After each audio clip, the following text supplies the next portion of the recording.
பிஸ்மில்லா ரஹ்மான் ரஹீம். இன்னைக்கு எளிய மார்க்கத்தில் நாம் நீதி இன்னும் இணக்கம் என்கின்ற ஒரு தலைப்பில் நம்ம பார்க்க போகிறோம். அந்த தலைப்பு தானே கொடுத்துருக்கு. ஓகே, நீதி இன்னும் இணக்கம், நீதி இன்னும் இணக்கம். ஓகே, நீதி இன்னும் இணக்கம், ரெண்டும் இணக்கமும் கொடுத்துருக்காங்களா? சரி, அல்ஹம்துலில்லாஹ். நீதியையும் இணக்கத்தையும் குறித்து நாம் இன்ஷா அல்லாஹ் இந்த தலைப்பின் கீழ் நம்ம பார்க்க போகிறோம். அல்ஹம்துலில்லாஹ். அனைவரிடத்திலும் நீதியாகவும் இணக்கமாகவும் நடந்து கொள்ளுதல் இஸ்லாமின் அடிப்படை பண்பாகும். இஸ்லாம் அனைவரிடத்திலும் நீதமாக நடக்கும்படி கட்டளையிடுகின்றது. மேலும் அநீதியாக நடப்பதை தடை செய்துள்ளது. குர்ஆனிலே அல்லாஹ் கூறுகிறான், அல்லாஹ் நீதமாக நேர்மையாக நடக்கும்படியும் உபகாரம் செய்யும்படியும் கட்டளையிடுகிறான். தம்மை சார்ந்தவர்களுடன் மட்டும் நீதியாக நேர்மையாக நடப்பதல்ல, மாறாக அனைவரிடத்திலும் நீதியாக நேர்மையாக நடக்க வேண்டும் என கட்டளையிடுகிறான். எந்த அளவிற்கெனில் விரோதிகளிடம் கூட நீதியாக நேர்மையாக நடக்க வேண்டும் என வலியுறுத்துகிறான். அல்லாஹ் கூறுகிறான், ஒரு சமுதாயத்தின் மீதுள்ள விரோதம் அவர்களுடன் அநியாயமாக நடக்க உங்களை தூண்ட வேண்டாம். ஒரு சமுதாயத்தில் மீதுள்ள விரோதம் அவர்களுடன் அநியாயமாக நடக்க உங்களை தூண்ட வேண்டாம். நீங்கள் நீதியாக நடந்து கொள்ளுங்கள். இந்த நடைமுறை இறையச்சத்திற்கு மிக நெருக்கமானதாகும். அப்படிங்கிறத அல்லாஹ் தஆலா இன்னும் நிறைய விஷயங்களை நம்ம இந்த தலைப்பின் கீழ் நம்ம பார்க்க போறோம். அதுக்கு முன்னாடி இன்ஷா அல்லாஹ் இஸ்லாமிய மார்க்கத்துடைய பண்பு நலன்களில் இதுவும் ஒன்று. நீதியோடும் இணக்கத்தோடும் நடந்து கொள்வது. மனிதர்களோடு நம்ம இன்ஷா அல்லாஹ் நீதியோடு நடந்து கொள்ளணும். ஏன்னா அல்லாஹ் தஆலா குர்ஆன்ல நிறைய இடத்துல சில மனிதர்களை நான் நேசிக்க மாட்டேன், சில மனிதர்களை நான் நேசிப்பேன் அப்படின்ட்டு ஒரு பட்டியலை நமக்கு கொடுக்கிறார். அல்லாஹுவால் நேசிக்கப்பட்ட மனிதர்கள் நிறைய பேர் இருக்கிறாங்க. இதுக்கு முன்னாடி நம்ம பார்த்துருக்கோம். அதாவது பொறுமையாளர்களை அல்லாஹ் நேசிக்கிறான், அதே போல தூய்மையாளர்களை அல்லாஹ் நேசிக்கிறான், இறையச்சமுடையவர்களை அல்லாஹ் நேசிக்கிறான், அதே போல நீதமாக தீர்ப்பு வழங்குபவர்களை அல்லாஹ் நேசிக்கிறான் அப்படின்னு சொல்லிட்டு அல்லாஹு தஆலா நேசிக்கக்கூடிய பட்டியல்கள் ஒரு பக்கம் இருக்க, நேசிக்காத சில மனிதர்களுடைய பட்டியல் நேரடியாக இறைவன் சொல்லக்கூடிய வார்த்தை இன்னல்லாஹ லா யுஹிப்பு முத்தகப்பிரின். என்ன அர்த்தம்? லா யுஹிப்பு, நிச்சயமாக அல்லாஹ் பெருமை கொள்பவர்களை நான் நேசிக்க மாட்டேன், அல்லாஹ் நேசிக்க மாட்டான் அப்படின்னு சொல்லிட்டு இப்படியான ஒரு 6 மனிதர்கள் அல்ல 7 மனிதர்களை அல்லாஹு தஆலா நேசிக்க மாட்டேன் அப்படிங்கிறத சொல்றான். அப்போ இந்த பட்டியல்ல இவர்களும் ஒருத்தர். யாரு? நீதியோடு யார் நடக்கவில்லையோ அவர்களையும் அல்லாஹ் என்ன செய்ய மாட்டான்? நேசிக்க மாட்டான். இப்ப நேசிக்காத மனிதர்களுடைய பட்டியல் என்ன அப்படிங்கிறத நம்ம பார்க்கணும் இல்லையா? ஃபர்ஸ்ட் மனிதர் நம்ம சொன்னோம் இல்லையா, பெருமை அடிப்பவர்களை அல்லாஹ் ஒருபோதும் நேசிப்பதே கிடையாது. ஏனென்றால் பெருமையும் கண்ணியமும் யாருக்குரியது? அல்லாஹ்வுக்குரியது மட்டும்தான். இந்த உலகத்துல ஆட்சி அதிகாரத்தை கொண்டோ, பொருளாதாரத்தை கொண்டோ, பதவியை கொண்டோ, பணத்தை கொண்டோ, எதை கொண்டும் நம்மளால் பெருமை அடிக்க முடியாது. ஏன்? அந்த பொருளாதாரமோ பதவியோ எதை கொண்டு மனிதன் பெருமை அடிக்கிறானோ அது அவனுக்கு இந்த உலகத்தில் நிரந்தரம் கிடையாது. நிரந்தரமானதை கொண்டுதான் நம்ம என்ன செய்ய முடியும்? பெருமை அடிக்க முடியும். நிரந்தரம் இல்லாத, இப்ப இதுவே நம்ம எடுத்துக்கிறோமே, நன்மை செய்வதை கொண்டு அதெல்லாம் அல்லாஹ்வால் பாதுகாக்கப்பட்டவர்களை தவிர சில மனிதர்கள், நான் நிறைய நன்மை செஞ்சிருக்கேன், நிறைய சதகா கொடுத்திருக்கேன், அந்த நன்மை எனக்கு கண்டிப்பாக கிடைக்கும் அப்படின்னா அவர் எடுத்து அந்த நன்மையை கொண்டு பெருமை அடித்தாலும் அந்த நன்மை பெருமையின் காரணமாக இல்லாம போயிடும். அதெல்லாம் அல்லாஹ் பாதுகாக்கணும். ஏன்னா அல்லாஹ்வுடைய தூதர் அல்லாஹ் சொல்லுவாங்க இல்லையா, ஒரு மனிதனுடைய உள்ளத்தில் கடுகளவு யாருடைய உள்ளத்தில் பெருமை இருக்கிறதோ அவர்கள் சொர்க்கம் செல்ல முடியாது. சொர்க்கத்துடைய வாடையை கூட என்ன செய்ய முடியாது? நுகர முடியாது. அல்லாஹ் தஆலா இந்த உலகத்தை எல்லாத்தையும் அழிச்சிட்டு, வானம், பூமி, சூரியன், சந்திரன், மலக்குகள், மனிதர்கள் எல்லா படைப்பினங்களையும் அழித்துட்டு ஐனல் முத்தகப்பீரூன் அப்படின்பா அல்லாஹ். பெருமை அடிப்பவர்கள் எங்கே? அன வாஹிதுல் கஹார், நான் தான் ஒருவன், நான் தான் கஹார், அடக்கி ஆள்பவன். அல்லாஹ் சொல்லக்கூடிய வார்த்தை. அப்ப அந்த பெருமை என்பது இறைவனுக்கு மட்டும்தான் பொருந்தும், இந்த மனிதர்ல யாருக்குமே பொருந்தாது. ஆனா அல்லாஹ் பாதுகாக்கணும். நம்ம தெரிந்தோ தெரியாமலோ சில நேரம் நம்முடைய வார்த்தையிலிருந்து, சில நேரம் நம்மளுடைய செயல்பாடுகளிலிருந்து அந்த பெருமை என்ன செஞ்சிருது? வந்துருது. அப்ப அதுல இருந்து முழுமையாக தவிர்ந்து கொள்ள வேண்டும். பெருமையும் புகழும் கண்ணியமும் இந்த உலகத்தில் இறைவனுக்குத்தான் அப்படிங்கிறத நம்ம எடுத்துக்கிறோம். இன்ஷா அல்லாஹ். நான் பெருமை அடிப்பவர்களை அல்லாஹ் நேசிப்பதில்லை. இரண்டாவது கூட்டம் யார் தெரியுமா? சுருக்கமா சொல்லி நம்ம மெயினான விஷயத்திற்கு வந்துருவோம். இரண்டாவது, அக்கிரமம் செய்பவர்களை அல்லாஹ் நேசிப்பதே கிடையாது. அந்த காலத்துல இருந்து அல்லாஹுடைய தூதர் நபி ஸல்லல்லாஹு அலைஹி வஸல்லம் சொல்லுவாங்க, பலகீனமான மனிதர்கள் மீது யார் ஆதிக்கம் புரிகிறார்களோ அவர்களை அல்லாஹ் என்ன செய்ய மாட்டான், நேசிக்க மாட்டான். அதான் அக்கிரமக்காரர்களை ஒருபோதும் அல்லாஹ் நேசிக்கவே மாட்டான் அப்படிங்கிறத சொல்லிட்டு மூன்றாவதாக அல்லாஹ் சொல்லுவான், மோசடி செய்பவர்களை அல்லாஹ் நேசிக்க மாட்டான். மோசடி செய்பவர்களை அல்லாஹ் நேசிக்க மாட்டான். அதாவது ஒருவர்களுடைய பொருளாதாரத்தை பறித்தோ அவர்களுடைய உரிமைகளில் கை வைத்தோ அவர்களை மோசடி செய்வதை ஒருபோதும் அல்லாஹ் நேசிக்க மாட்டான். நான்காவது, வரம்பு மீறுபவர்களை அல்லாஹ் நேசிக்க மாட்டான். இந்த உலகத்துல இப்படித்தான் நீ வாழணும், இஸ்லாமிய கோட்பாடு இதுதான், ஷரியத்துடைய சட்டங்கள் இதுதான், அதற்கு மீறி உன்னுடைய சுய லாபத்திற்காகவோ உன்னுடைய சுய விருப்பத்திற்காகவோ ஏதாவது ஒன்றை நீ கட்டளையாக எடுத்துக்கொண்டு இந்த உலகத்துல நடந்தா நீ வரம்பு மீறிட்ட. நான் சொன்ன கட்டளையை மீறி நீ நடந்துட்ட. அப்போ வரம்பு மீறுபவர்களை அல்லாஹ் ஒருபோதும் நேசிப்பதில்லை. ஐந்தாவது, குழப்பம் செய்பவர்களை அல்லாஹ் ஒருபோதும் விரும்புவது கிடையாது. ஏன்னா குழப்பம் என்பது எதை விட கடுமையானது தெரியுமா? கொலை செய்வதை விட. சுப்ஹானல்லாஹ், ஒரு மனிதன் சக மனிதனை கொலை செய்யறது எவ்வளவு பெரிய பாவம். அந்த பாவத்திற்கு ஈடானது குழப்பம் விளைவிப்பது. இப்போலாம் நம்ம பார்ப்போம், அல்லாஹ் பாதுகாப்புகளை தவிர நல்ல குடும்பம் சந்தோஷமா இருக்கும். ஆனால் பார்த்தீங்கன்னா யாராவது ஏதாவது ஒரு ஃபித்னாவை ஒரு குழப்பத்தை உண்டு பண்ணி அந்த குடும்பத்தையே என்ன செஞ்சிருவாங்க, 2 துண்டாக ஆக்கக்கூடிய நிலைமையை நம்ம பார்க்குறோம். கணவன் மனைவி சந்தோஷமா இருப்பாங்க, அவர்களிடத்துல இல்லாத புல்லாத சொல்லி அதில் ஏதாவது குழப்பத்தை, இப்படி மனிதர்களுக்குள்ளேயோ குடும்பத்திற்குள்ளேயோ சமுதாயத்திற்குள்ளேயோ ஊருக்குள்ளேயோ எந்த ஒரு குழப்பத்தையும் உண்டு பண்ணாத அளவிற்கு அல்லாஹு தஆலா நம்மளை பாதுகாத்து வைக்கணும் இன்ஷா அல்லாஹ். இப்போ குழப்பம் செய்பவர்கள் அல்லாஹ் ஒருபோதும் நேசிப்பது கிடையாது. அதே போல ஆறாவது, அநீதியாக தீர்ப்பளிப்பவர்களை, நீதியாக நடந்து கொள்ளாதவர்களை அல்லாஹ் நேசிக்கவே மாட்டான். அதாவது அநீதியாக யார் நடந்து கொள்கிறார்களோ, இப்போ உதாரணமாக பார்த்தீங்கன்னா அந்த காலத்தில் சஹாபாக்களுடைய காலத்தில் ஒரு சஹாபி, அவருடைய பேர் சயீத் இப்னு ஸைத் ரலியல்லாஹு அன்ஹு. இவங்க பார்த்தீங்கன்னா அஷ்ரத்துல் முபஷ்ஷரா, அதாவது நற்செய்தி சுபச்செய்தி 10 நபித்தோழர்கள், அதாவது சொர்க்கத்திற்கு சுபச்செய்தி சொல்லப்பட்ட நபித்தோழர்கள் இவரும் ஒருவர், சயீத் இப்னு ஸைத் ரலியல்லாஹு அன்ஹு. அவர் அவரை குறித்து ஒரு பெண்மணி மர்வான் இப்னு ஹக்கம் என்கின்ற அந்த காலத்தில் வாழ்ந்த ஹலீஃபாவிடத்துல முறையீடு செய்கிறாங்க. சஹாபி, கொஞ்சம் நீண்ட காலம் வாழ்ந்த சஹாபி இவர். 4 ஹலீஃபாக்களுக்கு அடுத்து மர்வான் இப்னு ஹக்கம் என்கின்ற ஒரு ஹலீஃபாவிடத்துல ஒரு பெண்மணி முறையீடு செய்கிறாங்க. என்ன முறையீடு செய்கிறாங்க அப்படின்னா, இந்த சயீத் இப்னு ஸைத் என்னுடைய நிலத்தை அபகரித்துட்டாரு அப்படின்னு சொல்லிட்டு என்ன செய்கிறாரு, முறையீடு செய்கிறாங்க. அப்போ மர்வான் இப்னு ஹக்கம் விசாரணை செய்கிறாங்க, எல்லாம் இது பண்ணுறாங்க. அப்போ சயீத் இப்னு ஸைத் ரலியல்லாஹு அன்ஹு அவங்க சொல்கிறாங்க, அல்லாஹ்விடத்துல, யா அல்லாஹ், நான் எந்த ஒரு தவறும் செய்யலை, அந்த பெண்ணுடைய நிலத்தை நான் அபகரிக்கவும் இல்லை, அப்படி அந்த பெண் பொய் சொல்லி என் மீது குற்றம் சுமத்தினாள் என்றால் அவளை குருடனாக மரணிக்க செய் அப்படின்னு சொல்லிட்டு சயீத் இப்னு ஸைத் ரலியல்லாஹு அன்ஹு அவர்கள் துஆ செஞ்சிருவாங்க. ஏன்னா அநீதிக்குள்ளாக்கப்பட்டவர்களை துஆவை அல்லாஹ் ஏற்றுக்கொள்வான், உடனே ஏற்றுக்குருவான். சுப்ஹானல்லாஹ். அப்போ அதே போல அவளை வீட்டிலேயே மரணிக்க செய் அப்படின்னு சொல்லிட்டு துஆ செஞ்சிருவாங்க. அதே போல அந்த பெண்மணி குருடராகவே மரணித்த வரலாறு புகாரி ஷரீஃப்ல நமக்கு இடம்பெற்றிருக்கு. அப்போ இதே போலத்தான் சஹாபாக்களுடைய காலத்திலே ஒரு சம்பவம் நடந்திருக்கு. நமக்கெல்லாம் பிரபலமான ஒரு சஹாபி சஅத் இப்னு அபி வக்காஸ் ரலியல்லாஹு அன்ஹு கூஃபா நாட்டின் கவர்னராக உமர் ரலியல்லாஹு அன்ஹு அவர்கள் நியமிக்கிறாங்க. அப்போ இந்த கூஃபா மக்களை பற்றி நமக்கெல்லாம் தெரியும். எப்பெல்லாம் அலி ரலியல்லாஹு அன்ஹு அவருடைய காலத்தில் இருந்து ஹசன் ஹுசைன் ரலியல்லாஹு அன்ஹு அவர்கள் காலம் வரைக்கும் அந்த கூஃபா மக்கள் குறை சொல்றதே பழக்கமாக வச்சிருக்கிறாங்க. எவ்வளோ பெரிய ஹலீஃபாவாக வந்தாலும் எவ்வளோ நேர்மையாக இருந்தாலும் குறை சொல்வது கூஃபா மக்களுடைய பழக்கம். இப்போ சஅத் இப்னு அபி வக்காஸ் ரலியல்லாஹு அன்ஹு அவர்களும் சொர்க்கத்திற்கு சுபச்செய்தி சொல்லப்பட்ட ஒரு அற்புதமான சஹாபி. அப்போ அவரை குறித்தும் அந்த கூஃபா மக்கள் என்ன செய்கிறாங்க, குறை சொல்கிறாங்க.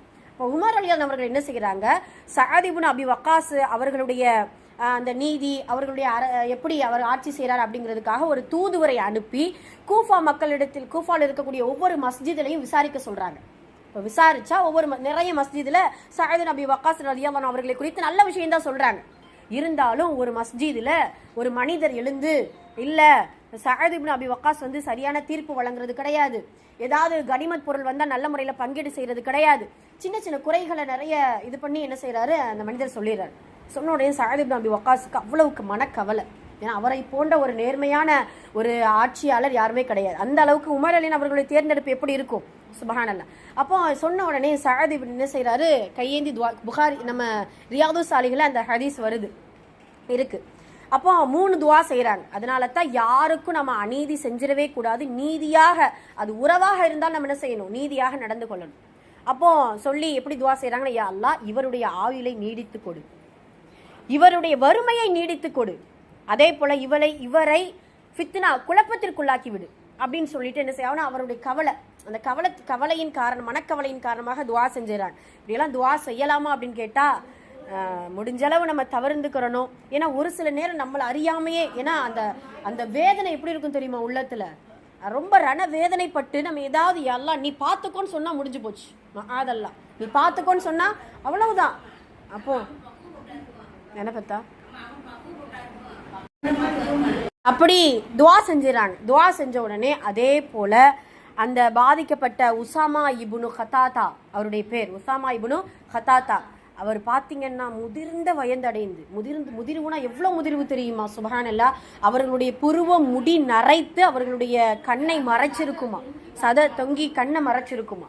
அவர் என்ன செய்வார், சரியா தெருவில் நடக்க இது பண்ணாமல் பெண்கள் மீது என்ன செஞ்சிருவாராம், இடித்து விழுந்து அவர்களிடத்துல திட்டு வாங்கி அடி வாங்கி கடைசியாக வறுமை. அதுவும் பார்த்தீங்கன்னா அந்த உசாமா இப்னு கத்தாத்தா ரொம்ப செல்வந்த நிலையில் இருந்தவர். இந்த துவாவுக்கு ஆளாக்கப்பட்டு ரொம்ப வறுமையாகி குழப்பத்திற்குள்ளாக்கப்பட்ட ஃபித்னாவுக்கு உள்ளாக்கப்பட்ட ஒரு மனிதராகி எப்படி சொல்ல ஆரம்பிச்சிட்டார் தெரியுமா, அந்த சஅத் பின் அபி வக்காஸுடைய துவாவால் பாதிக்கப்பட்ட மனிதன் தான் நான் அப்படின்ட்டு அவரை என்ன செஞ்சிட்டாரு, உணர்ந்து சொல்லக்கூடிய நிலைமைக்கு அல்லாஹு தாலா அநீதிக்குள்ளாக்கப்பட்டவர்களுடைய துவாவை அல்லாஹு தாலா கபுலாக்கிக்கிறோம். அதனால இன்ஷா அல்லாஹ் யாரா இருந்தாலுமே ரசூல் ஸல்லல்லாஹு அலைஹி வஸல்லம் அவர்கள் சுப்ஹானல்லாஹ்.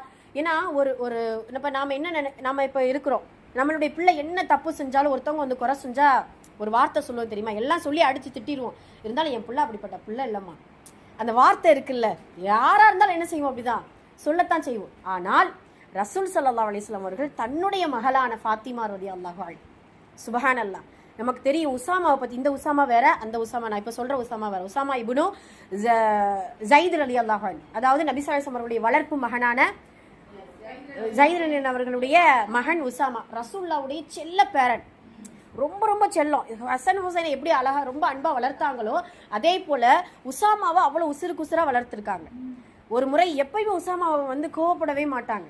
ஆனால் உசாமா ரலியல்லாஹு அவர்கள் ஒரு இளமை பருவத்தில் இருக்கிறாங்க. அப்போ நபி ஸல்லல்லாஹு அலைஹி வஸல்லம் அவர்களிடத்துல வந்து அல்லாஹ்வுடைய தூதரே ஒரு சில முறையீடுகளை நான் உங்களிடத்துல நான் செய்யணும். என்னது, யாருக்கு ஏதோ ஒரு ரெக்கமெண்டேஷன் நான் பண்ணணும் அப்படின்னு சொல்லுவாங்க. என்ன ரெக்கமெண்டேஷன், உயர்குலத்து பெண்மணி ஒரு பெண் திருடிட்டாங்க, ஏதோ தெரியாமல் திருடிட்டாங்க, அவங்களுடைய அதாவது குலப்பெருமையை கொஞ்சம் இதாயிருமே, அவங்க திருடிட்டாங்கன்னு சொன்னால் அவங்களுடைய கோத்திரங்கள் இதாவது ஏசுவாங்களே, அதனால கொஞ்சம் மன்னிக்க கூடாதா அப்படின்னு சொல்லிட்டாங்க. சுப்ஹானல்லாஹ், அல்லாஹ்வுடைய தூதருக்கு முகம் சிவந்து உசாமா ரலியல்லாஹு அவர்களை வந்து ஒரு கடுமையான வார்த்தையை கொண்டு சொல்லிட்டாங்க ரசூல் ஸல்லல்லாஹு அலைஹி வஸல்லம். உசாமாவே, தீமைக்கோ போய் குற்றத்திற்கோ நீங்க என்ன செய்யாதீங்க, துணை போகாதீங்க, இது அல்லாஹ்வுடைய கட்டளைகளுக்கு மாறு செய்வது போல அப்படின்னு சொல்லிட்டு ரொம்ப கோவப்பட்டுட்டாங்க. அந்த நேரத்துல தான் அதாவது இந்த உலகத்துல இந்த வரலாற்றை மறுக்க முடியாத ஒரு வார்த்தை தான், என் மகள் ஃபாத்திமா இந்த இடத்தில் திருடி இருந்தால் கூட அவர்களுடைய கையை துண்டிப்பேன், என் மகள். சுப்ஹானல்லாஹ். இப்போ இந்த அளவிற்கு அல்லாஹ்வுடைய தூதர் நேர்மையாக நீதியாக தீர்ப்பு வழங்கக்கூடிய ஒரு நேர்மையான ஒரு மனிதராக இருந்திருக்கிறாங்க. அதே போல தான் அவர்களுடைய உம்மத்தினர்களாகிய நாம இன்ஷா அல்லாஹ் எல்லா காலகட்டத்திலும், அது உறவினராக இருந்தாலும் சரி, அந்த இடத்துல நீதியாக தீர்ப்பு வழங்கினா நம்ம மீது கோபம் வரும், நம்ம மீது வெறுப்பு உண்டாகும், எதிர்த்தரப்பினர்களுக்கு வெறுப்பு உண்டாகும். எதுவாக இருந்தாலும் முடிந்தளவு நம்ம என்ன செய்யணும், இன்ஷா அல்லாஹ் நீதியாக நடந்து கொள்வது சிறந்தது. அந்த நீதி என்பது இஸ்லாமிய மார்க்கத்தின் அடித்தளம். சுப்ஹானல்லாஹ். எந்த அளவுக்கு அப்படின்னா, அர்ஷில 7 மனிதர்களுக்கு அல்லாஹ் நிழல் கொடுப்பான் தெரியுமா. அந்த மஹ்ஷர் மைதானத்துல நிழல் இல்லா நாட்கள்ல அல்லாஹ்வுடைய அர்ஷுக்கு கீழே நிழல் கொடுக்கக்கூடிய முதல் மனிதர் யார் தெரியுமா, நீதமிகு அரசன். அரசனுக்கு மட்டும் கிடையாது, இந்த உலகத்துல யாரெல்லாம் நீதியாக நடந்து கொள்கிறார்களோ அவர்கள் எல்லாருக்குமே அல்லாஹ் தஆலா அந்த அர்ஷுக்கு கீழே நிழல் கொடுக்கக்கூடிய பாக்கியத்தை கொடுப்பான். அதனால இன்ஷா அல்லாஹ் அந்த நீதி என்கின்ற அந்த ஒன்றை நல்ல முறையில கவனமாக எடுத்துக்கிறணும் அப்படிங்கிறத சொல்லிட்டு, இணக்கம்னா எப்படி சொல்லலாம், இணக்கம்னா ஒற்றுமை, ஜமாஅத், ஒற்றுமையோடு இணக்கத்தோடு இருப்பது ரொம்ப சாலச் சிறந்தது. ஏன்னா இஸ்லாமிய மார்க்கமே இணக்கமான ஒரு மார்க்கம் தான். ஒருவருக்கு சலாம் சொல்வதின் மூலம் அல்லது ஏதாவது நன்மையை ஏவி தீமையை தடுங்கள் என்று சொல்வதின் மூலம், நீங்க என்ன நன்மையை நீங்க காதுல கேட்டாலும் பல்லிகு அன்னி வலவு ஆயா, எதை நீங்க கேட்டாலும் மற்றவங்களுக்கு எத்தி வைங்க அப்படின்னு சொல்வதின் மூலம் அல்லாஹ்வுடைய தூதர் என்ன நசீஹா செஞ்சாலும் கடைசி வார்த்தை என்ன இருக்கும் தெரியுமா, இங்கு வந்தவர்கள் வராதவர்களிடத்துல எடுத்து சொல்லுங்க, இப்போ எல்லாமே நீங்கள் மட்டும் சொர்க்கம் போனால் பத்தாது, நீங்கள் மட்டும் நன்மை எடுத்துக்கிட்டா பத்தாது, எல்லாத்துக்கும் சொல்லுங்கள். எல்லாரும் இன்ஷா அல்லாஹ் குடும்பங்களாக, சமுதாயமாக, உம்மத்தினர்களாக நம்ம இன்ஷா அல்லாஹ் சொர்க்கத்துக்கு போகும் அப்படின்னு சொல்லிட்டு அல்லாஹுடைய தூதரும் சரி, அல்லாஹுடைய தூதரும் சரி நம்ம ஜமாஅத்தை நமக்கு கொண்டு வந்திருக்கிறாங்க. அதனால தான் தனித்து தொழுவதை விட ஆண்களுக்கு ஜமாஅத்தோடு தொழுவது 27 மடங்கு நன்மை அவர்களுக்கு அதிகம். அதே போல தனி மனிதனிடத்தில் ஒரு ஷைத்தான் பயங்கரமா வஸ்வசா செய்யலாம், ஆனா ஜமாஅத்தோடு இருக்கும் பொழுது அந்த ஷைத்தானுக்கு வஸ்வசா செய்வதற்கான எந்த ஒரு இதுவுமே கிடையாது. அதனால இன்ஷா அல்லாஹ் இணக்கத்தையும் இந்த தலைப்பு நமக்கு ரொம்ப தெளிவா சொல்லப்படுது. இங்க இன்னும் அதிகமா சில விஷயங்கள் விளக்கங்கள் கொடுத்திருக்கிறாங்க. ஒரு மனிதரிடம் அல்லது ஒரு சமுதாயத்துடன் விரோதம், சண்டை ஏற்பட்டாலும் அவர்களுடன் அநீதியாக நடந்து கொள்ளக்கூடாது. அப்படி அநீதியாக நடந்தால் அல்லாஹ்விடத்தில் பாவியாகி விடுவோம் என்பது இந்த ஆயத்தின் மூலம் தெளிவாகிறது. அதெல்லாம் நம்முடைய நபியவர்கள் கூறினார்கள், நீதி நேர்மையுடன் யார் ஆட்சி புரிகிறாரோ அவர் கியாமத் நாளில் மற்றவர்களை விட அல்லாஹ்விற்கு மிக பிரியமானவராக இருப்பார். அவருக்கு அல்லாஹ்விடம் அனைவரையும் விட மிக நெருக்கம் கிடைக்கும். மேலும் நேர்மை இல்லாமல் அநியாயமாக ஆட்சி செய்கிறவர்கள் கியாமத் நாள் எல்லாரையும் விட அல்லாஹ்வின் கோபத்திற்கு ஆளானவர்கள், அல்லாஹ்வை விட்டும் தூரமாகி விடுவார்கள். எனவே அனைத்து முஸ்லிம்களும் ஒவ்வொருவரிடமும் நேர்மையாகவும் இணக்கமாகவும் நடக்க வேண்டும். எவரிடத்திலும் அநியாயமாக அநீதியாக நடக்கக்கூடாது. மஹ்மூத் கன்ஸஇ என்ற அரசர் மிகப்பெரிய வெற்றி வீரராகவும் பொதுமக்களின் நலனில் அக்கறை காட்டக்கூடியவராகவும் இருந்தார். அவர் தன் குடிமக்களிடம் மிக நேர்மையாகவும் நீதியாகவும் நடந்து வந்தார். அவரின் நீதி நேர்மைக்கு பல சம்பவங்கள் சான்றாக இருந்தன. அது ஒரு தடவை ஒரு வியாபாரி மஹ்மூத் வேற மாதிரி கொடுத்து, அப்படியா என்ன கொடுத்துருக்கு, மஹ்மூத் கஜ்னவியா, சரி ஓகே, மஹ்மூத் கஜ்னவி மன்னரிடத்தில் அவர்களின் மகன் மஸ்ஊதை பற்றி குறை கூறினார். நான் அயல் நாட்டு வியாபாரி, பல காலமாக இந்த ஊரில் இருக்கிறேன். நான் ஊருக்கு செல்ல விரும்புகிறேன், ஆனால் செல்ல முடியவில்லை. ஏனெனில் இளவரசர் என்னிடம் 60,000 தீனார்கள் பொருட்கள் வாங்கி கொண்டு இன்னும் பணம் கொடுக்கவில்லை. அதாவது அரசருடைய மகனை குறித்து அரசர்கிட்ட புகார் செய்கிறாங்க. ஒரு வியாபாரி புகார் செய்கிறார். எனவே நான் இளவரசரை நீதிமன்றத்திற்கு கொண்டு செல்ல நாடுகிறேன். மஹ்மூத் என்ன பேரு கஜ்னவி வியாபாரத்தின் பிரச்சனையை கேட்டுவிட்டு மிக கவலையடைந்தார். மேலும் இளவரசரிடம் வியாபாரியின் கடனை நிறைவேற்று அல்லது நீதிமன்றத்தில் ஆஜராகிவிடு என அரசர் கட்டளையிட்டார். அரசரின் இந்த உத்தரவு இளவரசருக்கு கிடைத்தவுடன் அவர் தமது பொருளாளரிடம் என் சொந்த பணம் எவ்வளவு உள்ளது என கேட்டார். அவர் 20,000 தீனார் உள்ளது என்றார். தற்சமயம் இதை அந்த வியாபாரியிடம் கொடுத்துவிட்டு மீதி பணத்தை 3 நாட்களுக்குள் தருவதாகி சொல்லி அனுப்பினார். அதற்கு அரசர் சொன்னார், எனக்கு இதை பற்றி எதுவும் தெரியாது. எதுவரை அவரின் கடனை கொடுக்க மாட்டாயோ அதுவரை உன் முகத்தில் விழிக்க கூட மாட்டேன். இந்த செய்தி இளவரசருக்கு கிடைத்தவுடன் இன்னும் இங்கும் அங்குமாக என கடன் வாங்கி உடனே கடனை நிறைவேற்றிவிட்டார். இவ்விதமான பல சம்பவங்கள் மஹ்மூத் கஸ்னவியுடைய நேர்மை நீதியின் விஷயத்தில் பிரபல்யமாக இருக்கின்றன. அவர்கள் அனைவரிடமும் இணக்கமாக நடந்து கொண்டார்கள். முஸ்லிம் அல்லாதவர்களுக்கும் தன் படையிலே பெரிய பெரிய பதவி கொடுத்திருந்தார்கள். ஹிந்து ராவ் என்பவர் அவர்களின் படைகளில் உயர் அதிகாரியாக இருந்தார். மேலும் லக் என்ற இந்து சகோதரர் அன்னாரின் அரசவையில் முக்கிய பொறுப்பில் இருந்தார்.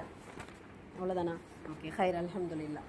ஆக நீதி என்னும் இணக்கம் என்கின்ற 2 பண்பியலை நாம் இன்ஷா அல்லாஹ் எடுத்து நடக்கும் பொழுது அல்லாஹ்வுக்கு பிரியமானவர்களாகவும் மறுமையில அல்லாஹ்வுக்கு மிக நெருக்கமானவர்களாகவும் இருக்கக்கூடிய பாக்கியத்தை அல்லாஹ் கொடுப்பான் இன்ஷா அல்லாஹ். ஹைர், அல்ஹம்துலில்லாஹ்.